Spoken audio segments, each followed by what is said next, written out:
बहुत पुरानी बात है। एक गांव में एक बुढ़िया रहती थी।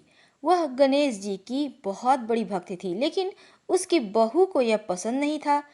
एक दिन बहू ने पूजा स्थल पर रखी हुई गणेश जी की जो प्रतिमा थी, उसे उठाकर कुएं में फेंक दिया।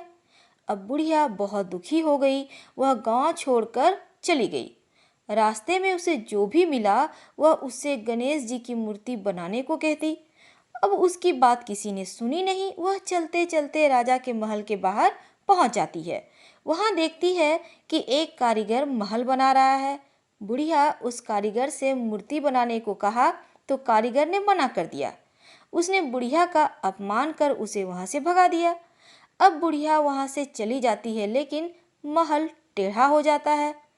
कारीगर यह देखकर परेशानी में आ जाता है। वह इसकी वजह समझ नहीं पाता। वह राजा के पास जाता है और कहता है कि एक बुढ़िया के जाने के बाद ही महल टेढ़ा हो गया।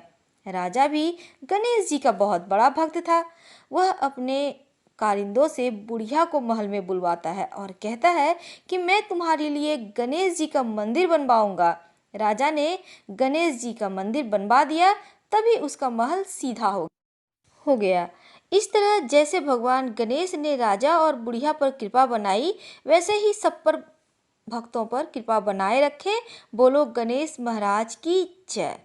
इसी प्रसंग में एक और कथा है। एक बार गणेश जी एक बालक का रूप धर पृथ्वी लोक पर आते हैं और भक्तों की परीक्षा लेने की सोचते हैं। एक चुटकी चावल और एक चम्मच में दूध लेकर लोगों के पास जाते हैं और उनसे दूध और चावल की खीर बनाने के लिए कहते हैं।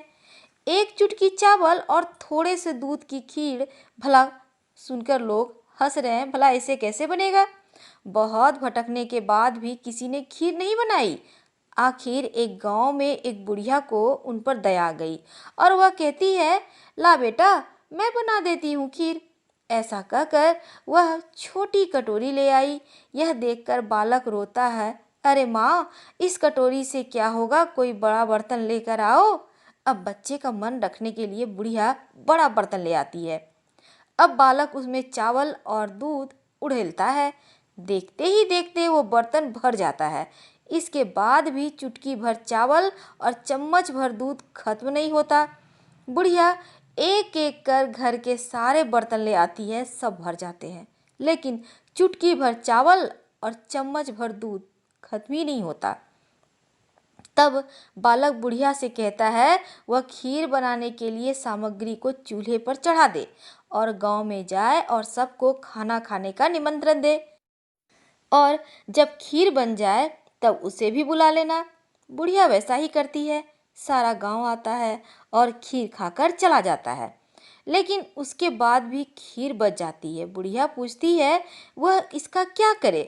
तब बालक कहता है कि इस खीर को घर के चारों कोनों में बर्तन सहित उलट कर रख दे और सुबह तक ऐसे ही रहने दे। सुबह बुढ़िया बर्तन उठाकर देखती है तो हीरे जवाहरात नजर आते हैं। इस तरह जैसे भगवान गणेश ने बुढ़िया पर कृपा बनाई, वैसे ही सब भक्तों पर कृपा बनाए रखे। बोलो गणेश महाराज की जय। इसी प्रसंग में एक और कथा आती है। एक बार की बात है, सभी देवता किसी बात को लेकर बहुत मुश्किल में थे। सभी देवगण शिव जी के पास पहुंचे। वहां गणेश और कार्तिकेय भी बैठे थे। शिव जी ने दोनों से पूछा कि तुम दोनों में से देवताओं की मदद कौन करेगा। अब दोनों ही तैयार हो गए। शिव जी चाहते थे कि दोनों में से कोई एक देवताओं की मदद के लिए जाए, इसलिए उन्होंने एक प्रतियोगिता रखी। इसके अनुसार दोनों भाइयों में जो भी पहले तीनों लोकों की परिक्रमा करके लौटेगा, वही देवताओं की मुश्किलों में मदद करेगा।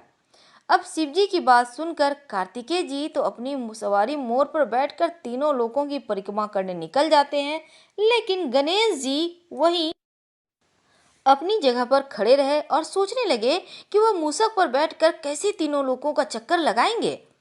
उनके मन में एक उपाय आया। वे अपने पिता शिव जी और माता पार्वती के पास गए और उनकी 7 बार परिक्रमा करके वापस अपनी जगह पर आकर खड़े हो गए। कुछ देर बाद कार्तिकेय जी पृथ्वी का पूरा चक्कर लगाकर वापस पहुंचे और स्वयं को विजेता कहने लगे। तभी शिव जी ने गणेश जी की ओर देखा और उनसे प्रश्न किया, क्यों गणेश, तुम तीनों लोकों की परिक्रमा करने नहीं गए?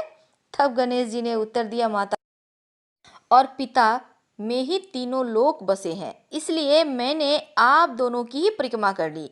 यह सुनकर शिव जी बहुत प्रसन्न हुए और उन्होंने गणेश जी को सभी देवताओं के मुश्किल दूर करने की आज्ञा दी। साथ ही शिव जी ने गणेश जी को भी यह आशीर्वाद दिया कि कृष्ण पक्ष के चतुर्थी में जो भी व्यक्ति तुम्हारी पूजा करेगा, व्रत करेगा, उनके सभी दुख दूर होंगे और भौतिक सुखों की प्राप्ति होगी। कथा सुनने मात्र से जीवन की तमाम परेशानियां समाप्त हो जाएंगी। जय गणेश जी। हर हर महादेव।